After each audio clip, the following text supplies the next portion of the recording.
നിയമസഭാ തെരഞ്ഞെടുപ്പ് വരുന്നതിന് മുമ്പ് ഇടതുപക്ഷത്തിന് വേണ്ടി ഒരു സിനിമ അണിയറയിൽ ഒരുങ്ങുന്നുണ്ട് എന്നൊരു വാർത്ത കുറേ നാളുകൊണ്ട് ഞാൻ ആലോചിക്കുന്നു.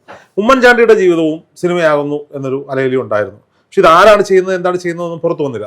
പക്ഷെ ഈ സിനിമ പുറത്തു വരും. ഇതിന്റെ ക്ലൈമാക്സ് എന്താണെന്നോ ആർക്ക് വേണ്ടി എഴുതപ്പെട്ട സിനിമയാണെന്നോ എനിക്കറിയില്ല.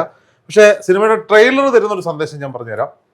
ചില സീനുകൾ, ഒന്ന് സായികുമാർ ഇടതുപക്ഷത്തിന്റെ CPM CPN എന്താണ് കൊടുത്തിരിക്കുന്നത്, അവിടെ നിന്ന് പ്രസംഗിക്കുമ്പോൾ അദ്ദേഹം പറയുന്നത് 2 സീറ്റിന്റെ പിൻബലത്തിൽ അല്ലിയോടോ താൻ വരിക്കുന്നത് എന്ന് ഓർക്കണം എന്ന് പറയുന്ന ഡയലോഗിൽ നിന്ന് കൃത്യമായി അത് ഉമ്മൻചാണ്ടിയാണ് ടാർഗറ്റ് ചെയ്യുന്നത് എന്നാണ്.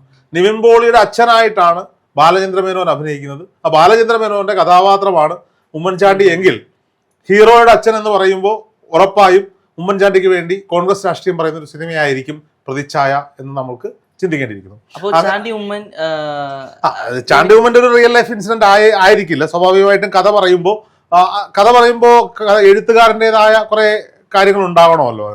അങ്ങനെയാണെങ്കിൽ വലിയ വിവാദങ്ങളിലേക്ക് ഇത് പോകാൻ ചാൻസ്, ഉറപ്പായിട്ടും വലിയ വിവാദങ്ങളിലേക്ക് പോകാനുള്ള സാധ്യതകളുണ്ട്. വി ഉണ്ണികൃഷ്ണൻ സിനിമയാണ്. വി ഉണ്ണികൃഷ്ണന്റെ ഒരു ജനോണറും പരിപാടിയൊക്കെ നമുക്കറിയാം. എങ്കിൽ പോലും ഇത് എന്താണ് ഒഴുക്കി വെച്ചിരിക്കുന്നത് നമുക്കറിയില്ല.